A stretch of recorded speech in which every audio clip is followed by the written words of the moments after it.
ગુજરાત સરકારના લોકાભિમુખ અભિગમ અંતર્ગત સરકારી યોજનાઓની ઘર આંગણે લોકોને યોગ્ય સમજ આપવા અને ચર્ચા વિચારણા થકી ગ્રામીણ પ્રજાજનોના પ્રશ્નોના નિરાકરણ માટે મુખ્યમંત્રી ભૂપેન્દ્ર પટેલના અધ્યક્ષસ્થાને થરાદ તાલુકાના વડગામડા ખાતે રાત્રિ સભા એટલે કે ગ્રામ સભા યોજાઈ હતી, જેમાં મુખ્યમંત્રી ખેડૂત, ગામ આગેવાનો, મહિલાઓ અને યુવાનો સાથે લોકસંવાદ કરી તેમના પ્રશ્નો, સમસ્યાઓ સાંભળી તેના નિરાકરણ માટે પ્રતિબદ્ધતા વ્યક્ત કરી હતી. બનાસકાંઠા જિલ્લાના 2 દિવસની મુલાકાતે આવેલા મુખ્યમંત્રી ભૂપેન્દ્ર પટેલ વડગામડા પગાર કેન્દ્ર શાળા ખાતે લોકો સાથે સીધો સંવાદ સાધ્યો હતો.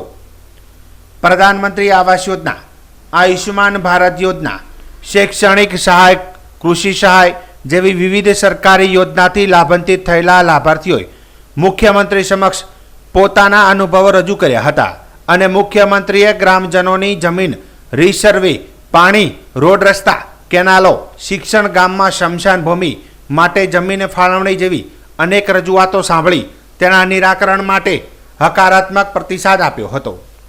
મુખ્યમંત્રીએ લાક્ષણિક શૈલીમાં ગ્રામજનો સાથે લોકસંવાદ કરતા કહ્યું હતું કે સારું કામ તો થયું છે, પણ તમારી સમસ્યાઓ, મુશ્કેલીઓ અને શું જરૂરિયાત છે એ પણ કહેજો. પ્રજાને પડતી મુશ્કેલીઓ, પ્રશ્નો અને ફરિયાદનું નિવારણ આવે ત્યારે ગ્રામસભા અને આ લોકસંવાદ સાર્થક થાય તેમ જણાવી મુખ્યમંત્રીએ લોકોને પોતાની રજૂઆત કરવાનું જણાવ્યું હતું. મુખ્યમંત્રીએ ગામના વિકાસ કામો સહિતના કામોમાં ક્વોલિટી જળવાય તે માટે ગ્રામજનોની સક્રિયતાને અપેક્ષા વ્યક્ત કરી હતી. મુખ્યમંત્રી ભૂપેન્દ્ર પટેલે દીકરીઓને ખૂબ જ ભણાવજો એમ કહીને ગામ લોકોને નમો લક્ષ્મી યોજના અને નમો સરસ્વતી યોજના વિશે માહિતી આપી ગ્રામજનોને આ બંને યોજનાનો લાભ લેવા અનુરોધ કર્યો હતો. તેમણે પર્યાવરણની સુરક્ષા અને વીજળીની બચત માટે આખા ગામને સોલાર સજ્જ બનાવવાની અપીલ કરી હતી. મુખ્યમંત્રીએ આ તબક્કે ગ્રામજનોને નવીન ટ્યુબવેલની ભેટ પણ આપી હતી. ગુજરાત વિધાનસભાના અધ્યક્ષ શંકર ચૌધરીએ જણાવ્યું હતું કે રાજ્ય સરકારે બનાસકાંઠા જિલ્લાને ખૂબ આપ્યું છે. જિલ્લાની પાણીની સમસ્યા માટે અને ખાસ કરીને થરાદ તાલુકામાં પાણીદાર આયોજન માટે રાજ્ય સરકાર અને મુખ્યમંત્રીશ્રીનો આભાર વ્યક્ત કર્યો હતો. રાત્રિ સભા લોકસંવાદ કાર્યક્રમમાં પૂર્વ સાંસદ પરબતભાઈ પટેલ, જિલ્લા સંગઠન પ્રમુખ કીર્તિસિંહ વાઘેલા, જિલ્લા કલેક્ટર શ્રી વરુણકુમાર બરનવાલ, જિલ્લા વિકાસ અધિકારી એમ.જે. દવે, પોલીસ અધિક્ષક અક્ષયરાજ મકવાણા, નાયબ વન સંરક્ષણ શ્રી અને ગ્રામજનો મોટી સંખ્યામાં ઉપસ્થિત રહ્યા હતા.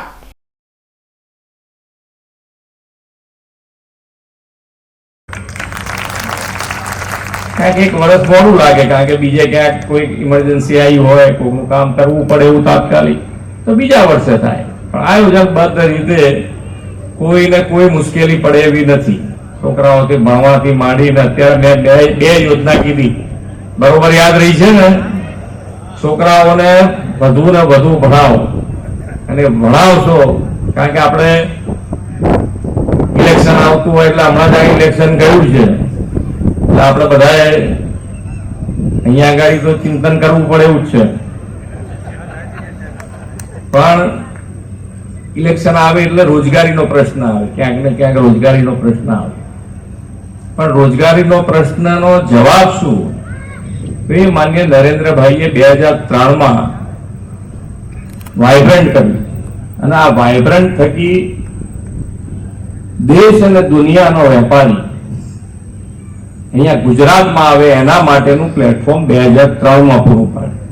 આજે 2024માં આપણે 10મું વાઇબ્રન્ટ કર્યું અને આ 10મા વાઇબ્રન્ટનો ફાયદો શું થયો તમને? તો કે દુનિયાની સૌથી મોટી 500 જે કંપનીઓ છે, દુનિયાની સૌથી મોટી 500 કંપનીઓ છે, એમાંથી 100 થી વધુ ગુજરાતમાં છે, 100 થી વધારે ગુજરાતમાં છે. અને ખૂબ સારી રીતે ગુજરાત એ બાબતે આગળ વધી રહ્યું છે. સોલાર, PM સોલાર યોજના આપણા આખા ગામમાં, આ ગામમાં આયા છે તો એટલું કરો કે ભાઈ આ ગામમાં એક ઘરની ઉપર સોલાર ના હોય એવું ના કરીએ. એના માટેની યોજના તો છે જ, કુસુમ યોજના તો છે જ, પણ હમણાં પીએમ સૂર્યઘર યોજના જે છે એ તમે લઈ લો તો આની અંદર થઈ જાય. એના માટેનું એક આ ગામમાં તો એ બધાના ઘરે લાગી જાય એવાનો શરૂઆત કરે એટલે ધીમે ધીમે સૌથી પહેલું આ ગામ થઈ જવું જોઈએ સોલાર માટે. એક ઘર ઉપર વીજળી ના હોય એવું ના બને. બધા સાથ આપશો ને? હા તો બસ તારે તૈયાર થઈ જાઓ. એટલે બે ફાયદા. એક તો વીજળી તમે જેટલી લગાવશો તમારા ઘરમાં તો વાપરવાની છૂટ એ તો મફત જ થઈ જવાની છે. વધારે આપશો તેના પૈસા સરકાર આપશે. અને પછી ઇલેક્ટ્રિક વેહિકલ હવે તો બધા આવતા થઈ ગયા છે ને, એટલે ઇલેક્ટ્રિક વેહિકલ ખરીદી લેજો એટલે એ મફતમાં દોડતું થઈ જાય. ઘેર વીજળી હોય પછી ચિંતા નહીં ને. આ યોજનાનો સૌથી વધારે આપણે બધા લાભ લઈએ. યોજનાઓ બધી હોય છે પણ આમાં ઘણી વખત શું આટલી બધી યોજનાઓ તમને કહેતા હોઈએ તો અમારી પાસે એવા કેટલાય લોકો આયા હશે કે છેક એટેક થઈ આવ્યો હોય, હોસ્પિટલાઇઝ થઈ ગયો હોય તો આયુષ્યમાન કાર્ડ ના કરાયું હોય. એવું શાના માટે કરવાનું? આપણે કાર્ડ કરાવી નાખવાનું. આપણે ઈચ્છીએ છીએ કે કોઈને એક પૈસાની દવા ના લેવી પડે. માન્ય નરેન્દ્રભાઈએ યોગાથી આયુષ્યમાન સુધી લઈ ગયા છે. યોગાથી આયુષ્યમાન એટલે આપણે કોઈએ બીમાર ના થવું હોય તો રોજ યોગા કરો.